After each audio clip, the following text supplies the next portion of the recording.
നാടൻ കോഴിമുട്ട. രോഗി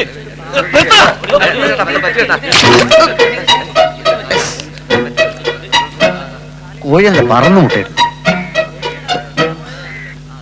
വല്ലതും പറ്റിയോ? പിന്നെ പറ്റാതെ 1,500 രൂപയുടെ മുട്ടയല്ലേ പൊട്ടിയത്. അതല്ല ദേഹത്ത് വല്ലതും പറ്റിയോ? ഇല്ല, എനിക്കൊന്നും പറ്റിയില്ല. ഒരാള് ആക്സിഡന്റ് പെട്ട് മരിക്കാൻ പോകുമ്പോ അയാൾ എത്രയും പെട്ടെന്ന് ആശുപത്രിയിൽ എത്തിക്കാൻ ചർച്ച നടത്താൻ വേണ്ടത്. വരൂ. എവിടേക്ക്? ആശുപത്രിയിലേക്ക്. അതിന് മാത്രമൊന്നുമില്ല. അത് നിങ്ങളെല്ലാം തീരുമാനിക്കേണ്ടത്. നടക്കാനാ പറഞ്ഞത്. വിട്. നിങ്ങൾ ആരാ? ജീപ്പ്.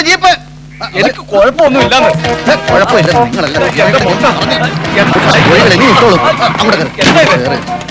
ഞാൻ ഈ ആക്സിഡന്റ് ഉണ്ടായാലും എല്ലാവരും നേരെ ശങ്കരമംഗല ആശുപത്രിയിലോട്ട് പോട്ടെ.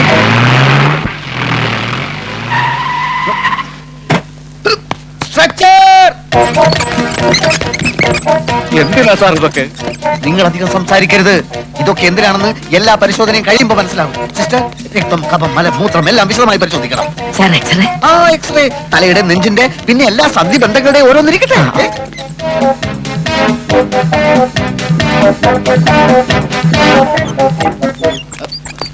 എല്ലാം എടുത്തല്ലോ? എടുത്തു സാർ. ഇതിലും ഭേദം ആക്സിഡന്റ് ഞാൻ ചത്തു പോകുന്നതായിരുന്നു. അതിന് ഇനിയും സമയമുണ്ടല്ലോ. എല്ലാ പരിശോധനയും ചേർത്ത് ബില്ല് എന്ത് വരും? 1500 വരും സാർ. Very good. എങ്കിലും നേരെ ഡോക്ടറെ കൊണ്ടുപോയി കാണിക്ക്. എക്സ്റേ, പരിശോധന റിപ്പോർട്ട് എല്ലാം കാണിക്കണം. ഓപ്പറേഷൻ വേണ്ടി വന്നാൽ അത് ഉടൻ ചെയ്യാൻ ഏർപ്പാട് ചെയ്തേക്കും. ഒന്നിനും ഒരു കുറവും വരുത്തണ്ട. എന്റെ ഭഗവാനെ. ശ്വാസം വലിച്ചു വിട്ടെ.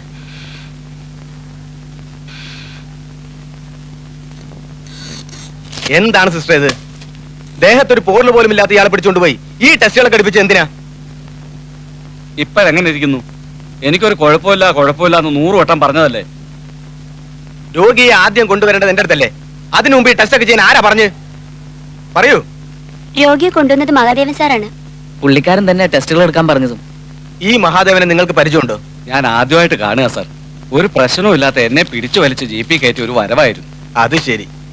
ഈ പറഞ്ഞ മഹാദേവനാണ് ഈ ആശുപത്രിയുടെ ഉടമസ്ഥൻ. മനസ്സിലായോ? മനസ്സിലായി. എന്റെ കാശ് പിടുങ്ങാനുള്ള സൂത്രപ്പണിയായിരുന്നു ഇതൊക്കെ.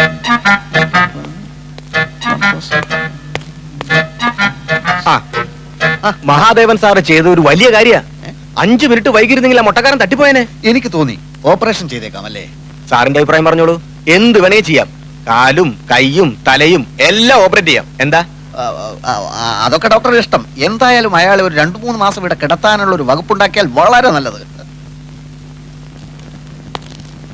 മിസ്റ്റർ മഹാദേവൻ ഇരിക്കൂ.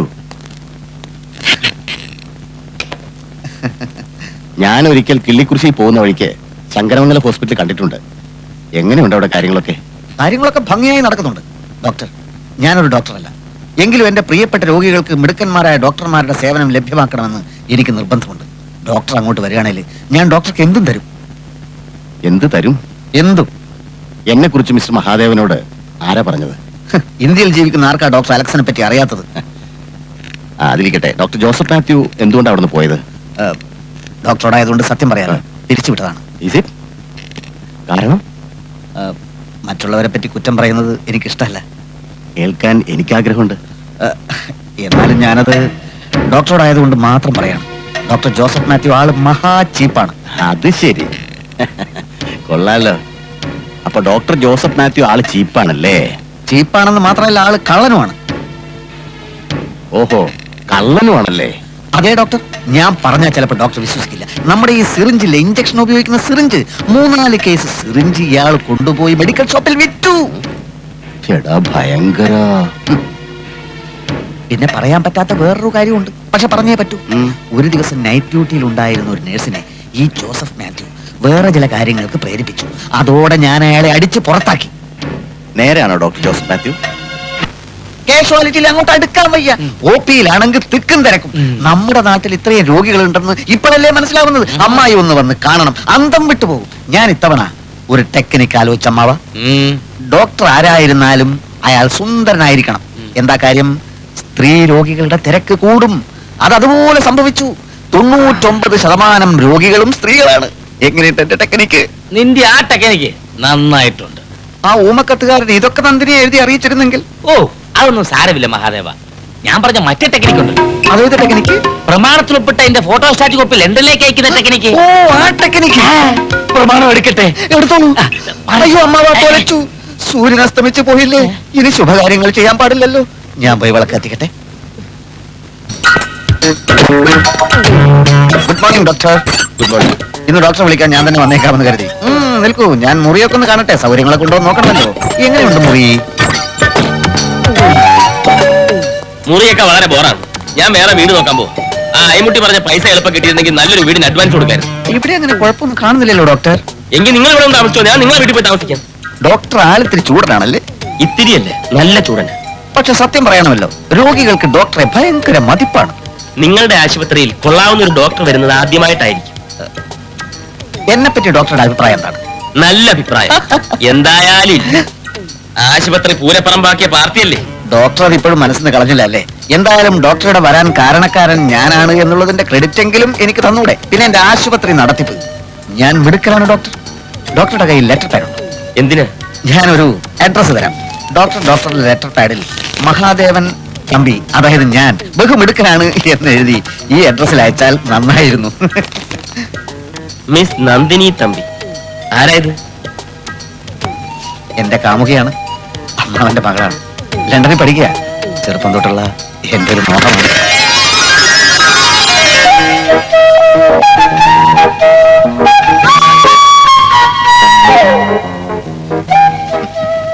നന്ദിനിയുടെ പല പോസിലുള്ള ഫോട്ടോസാണ്.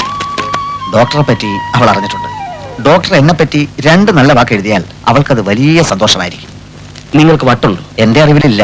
പരിശോധിക്കണം. എന്താ അങ്ങനെ തോന്നാൻ? അല്ലെങ്കിൽ ഒരു പരിചയമില്ലാത്ത ഒരാൾക്ക് കത്തെഴുതാൻ നിങ്ങൾ എന്നോട് ആവശ്യപ്പെടും. ഡോക്ടർക്ക് വട്ടുണ്ടോ എന്നാ ഇപ്പൊ എന്റെ സംശയം. ഗാന്ധിജി ശ്രീനാരായണ ഗുരുവിന് കത്തെഴുതുമ്പോൾ അവർ തമ്മിൽ പരിചയപ്പെട്ടിട്ടുണ്ടായിരുന്നില്ല. പരിചയമില്ലാത്തവർ തമ്മിൽ പരിചയപ്പെടാനുള്ള മാധ്യമമാണ് കത്ത്. നന്ദിനിക്ക് ഒന്ന് എഴുതിക്കൂടെ? നിങ്ങൾ വരുന്നുണ്ടോ? പൂട്ടല്ലേ?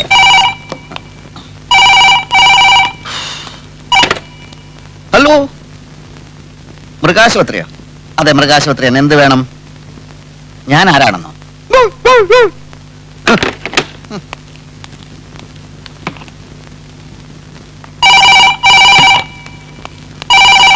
താൻ ആരാടോ? ഇത് ശങ്കരമംഗലം തറവാടാണ്, പ്രശസ്തമായ ശങ്കരമംഗലം തറവാട്. ഇവിടെ വിളിച്ച് മൃഗാശുപത്രിയാണോ മൃഗാശുപത്രിയാണോ എന്ന് ചോദിക്കുന്നത് മനഃപൂർവ്വമാണോ? എങ്കിൽ താൻ കളിക്കുന്നത് തീക്കളിയാണെന്ന് മനസ്സിലാക്കിക്കോളൂ. ആരെ ആരെ? നന്ദിനിയോ? അയ്യോ നന്ദിനി, ഇത് ദേവേട്ടനാണ്. ദേവേട്ടനാണ്. അതെ, ഇപ്പൊ 2 തവണ മൃഗാശുപത്രിയാണോ എന്ന് ചോദിച്ചുകൊണ്ട് ഫോൺ വന്നു. Sorry sorry sorry. ഇല്ല ഇല്ല, അച്ഛനമ്മ ഇവിടെ ഇല്ല, ഇവിടെ ഇല്ല. എന്ത് വിശേഷമാണെങ്കിലും എന്നോട് പറഞ്ഞോളൂ. പിന്നെ നമ്മുടെ ആശുപത്രി ഞാൻ ഗംഭീരമായി നടത്തിക്കൊണ്ടിരിക്കുകയാണ്.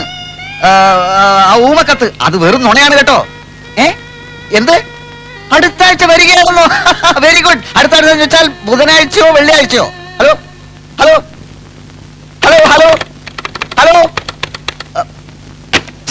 ഒന്ന് മനസ്സ് തുറന്ന് സംസാരിക്കാൻ പോലും പറ്റിയില്ല. അമ്മായി,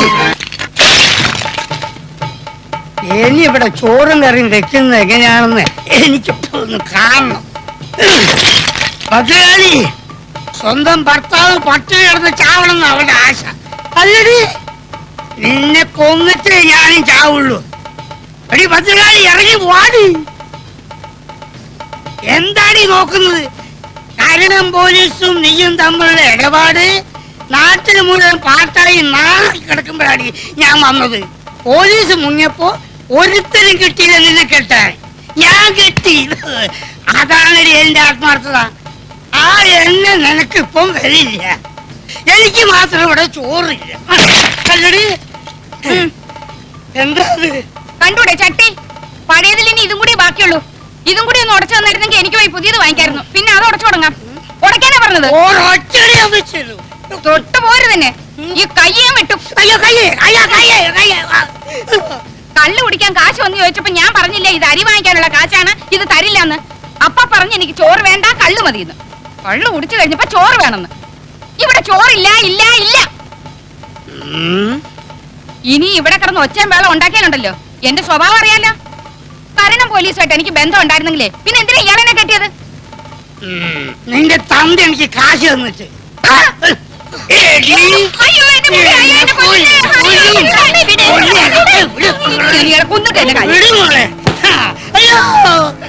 അവളെ വിടടി, എന്നെ കൊല്ലട്ടെ. ഞാൻ ഞാൻ ചത്താ അവക്ക് കരണം പോലീസില്ലേ? പിള്ളേരുടെ മുമ്പിൽ വെച്ച് തോന്നിയാസം പറയരുതെന്ന് ഞാൻ പറഞ്ഞിട്ടില്ലേ? കരണം പോലീസുമായിട്ട് എനിക്ക് ബന്ധം ഉണ്ടായിരുന്നു തന്നെ കൂട്ടിക്കോളൂ. നിങ്ങളുടെ ഓന്റെ ഭാര്യ പതിവൃതി ആയിരുന്നല്ലോ. എന്നിട്ട് എന്തേ അവളൊരു ലോക കള്ളനെ പറ്റൂ? മുട്ടേന്ന് വരുന്നതിന് മുമ്പ് അവൻ ജയിലിൽ കിടന്നില്ലേ? ഇപ്പോഴും ആളുകളെ പറ്റിച്ചടക്കില്ലേ? അയ്യോ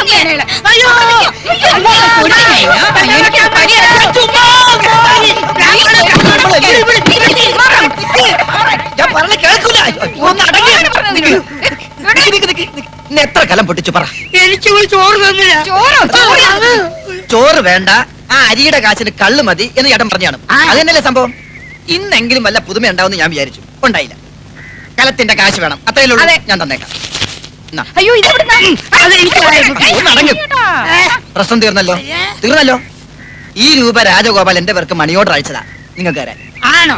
എങ്കിൽ എനിക്ക് മുട്ടി ഇവളിപ്പൊ അവനെ തെറി പറഞ്ഞിട്ടുള്ളൂ. എങ്ങനെ പറയാതിരിക്കും?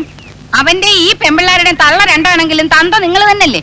പെങ്ങന്മാർക്ക് ചെലവിന് കൊടുക്കേണ്ടത് ആങ്ങളയുടെ കടമയാ, ഇല്ലേ അയ്മുട്ടി? അതെ അതെ അതെ. കൊല്ലിഞ്ഞ എന്താടി നോക്കിയിരിക്കുന്നത്? കേൾപ്പൊടി വന്ന് നിൽക്കുന്നു. ഈ പണം അവൻ എന്റെ പേർക്ക് അയക്കാൻ എന്താ കാരണം? എന്താ ഇവിടുത്തെ മേൽവിലാസം അറിഞ്ഞൂടെ? എന്തോ എനിക്കറിഞ്ഞൂടാ. അവൻ എവിടെയാ ഉള്ളത്? ആരെയാ ഇപ്പൊ അവൻ പറ്റിച്ചോണ്ടിരിക്കുന്നത്? എനിക്കൊന്നും അറിഞ്ഞൂടാ എന്റെ പടച്ചോനെ. നീ അവനെ കണ്ടു. ഈ പണം നിന്റെ കയ്യിൽ അവൻ നേരിട്ട് തന്നാന്ന് ഞാൻ പറയും. അല്ലെന്ന് ഞാൻ പറയുന്നു. ശരി ശരി, അതെങ്ങനെയാ മോനെ? ഒരു 50 രൂപ എനിക്ക് താടാ. 50 രൂപ പോയിട്ട് 10ന്റെ പൈസ എന്റെ കയ്യിലില്ല. ഇല്ലെങ്കിൽ വേണ്ട, വാ നമുക്ക് ചായ കുടിച്ചിട്ട് പോകാം. വേണ്ട, ഞാനിപ്പോ ചായ കുടിച്ചാണ്. ചായ കുടിക്കാൻ ഞാൻ ചായ കുടിച്ചാണെന്ന്. ആ ശരി, അത് അവിടെയുള്ള കുടിച്ചേട്ടാ. ഞാനിപ്പോ കുടിച്ചാ.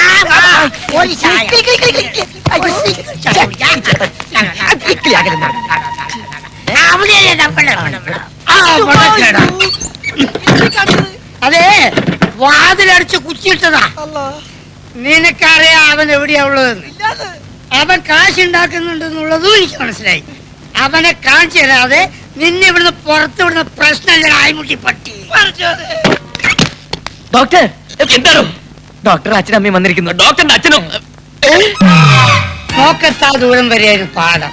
പിന്നെ തെങ്ങുന്തോപ്പ്, റബ്ബർ, ചുക്ക്, കുരുമുളക്, ഏലം ഇതെല്ലാം വെച്ചിട്ടാണ് ഇവനെ പഠിപ്പിച്ചത്. കോഴിക്കോട് പഠിച്ചു കഴിഞ്ഞപ്പോ അവൻ പറഞ്ഞ് എറണാകുളത്ത് പഠിക്കണം, പിന്നെ പറഞ്ഞ് തൃശ്ശൂര് പഠിക്കണം, പിന്നെ കണ്ണൂര്, കോട്ടയം, കാഞ്ഞിരപ്പള്ളി, അങ്ങനെ കാസർഗോഡ് തൊട്ട് കന്യാകുമാരി വരെയുള്ള സ്ഥലത്ത് ഞങ്ങൾ അവനെ പഠിപ്പിച്ചു.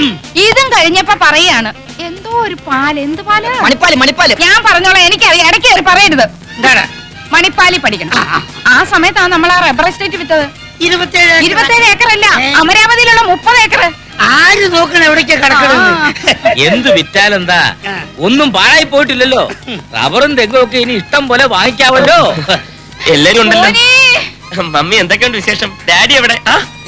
ഡാഡി അങ്ങ് ഒത്തിരി ക്ഷീണിച്ചു പോയല്ലോ. ആളെ കണ്ടിട്ട് മനസ്സിലായില്ല. സുമേ, ലതേ, അയ്മുട്ടി. ഞങ്ങളെയൊന്നും ഓർക്കുന്നില്ല. ഒരു എഴുത്തുമില്ല, ഒരു ഫോൺ പോലും ചെയ്യാറുമില്ല. ഡോക്ടർക്ക് എവിടെ ഇതിനൊക്കെ സമയം? മമ്മി, ഡാഡി, ഇത് ആശുപത്രി ഓണർ കുമാരൻ തമ്പി. മാധവൻ തമ്പി. ഓ, മാധവൻ തമ്പി. ഞങ്ങൾ വേണ്ടതുപോലെ പരിചയപ്പെട്ടു. ഡോക്ടർ ഡ്യൂട്ടിയിലല്ലേ? ഇവരുടെ കാര്യം ഞാൻ നോക്കിക്കോളാം. അത് വേണ്ട, അവർക്ക് പോകാൻ തിരക്ക് കാണും. തിരക്കില്ല, ഞങ്ങൾക്ക് ഒരു തിരക്കുമില്ല. അപ്പോഴോ അയ്മുട്ടി ഇറങ്ങാൻ നേരത്തെ കാറ് കേടായി. പിന്നെ ഞങ്ങൾ ലോറിയിൽ അല്ല ബസ്സിലാവുന്നത്. ഡോക്ടറെ, എല്ലാം ഒരു നിമിത്തമായിട്ടാ എനിക്ക് തോന്നുന്നത്. അല്ലെങ്കിൽ തന്നെ ഡാഡിയും മമ്മി ഇന്ന് ഇവിടെ എത്തിച്ചേരുവോ? വന്നാട്ടെ, ഞാൻ അവരെ വീട്ടിലേക്ക് കൊണ്ടുപോകാം. അത് വേണ്ട, ഒന്നും പറയണ്ട, ഒന്നും പറയണ്ട. വന്നാട്ടെ, നമുക്ക് വൈകിട്ട് കാണാം. ഞാൻ പറഞ്ഞു. ഹായ് നന്ദിനി. ഹലോ ദേവേട്ടൻ.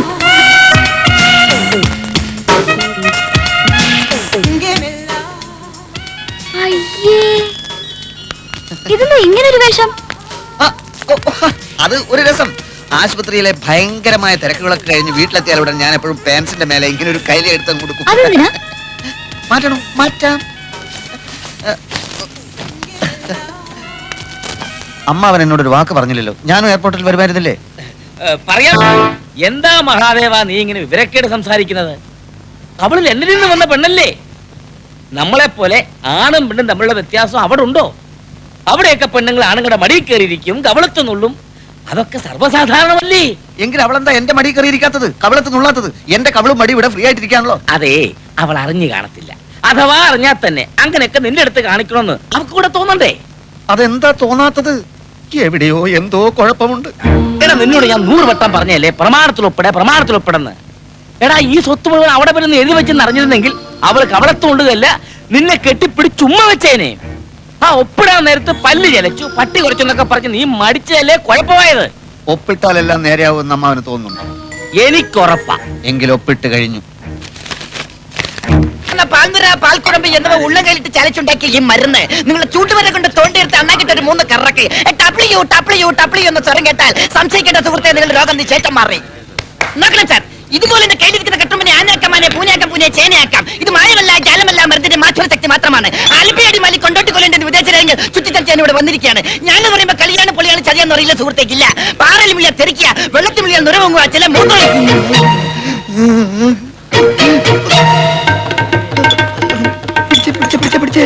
നീ നാവാട്, ഞാൻ മൂത്ര വെച്ചിട്ട് ഇപ്പൊ വരാം. നോക്കണം സാർ. ഇതിൽ മായമില്ല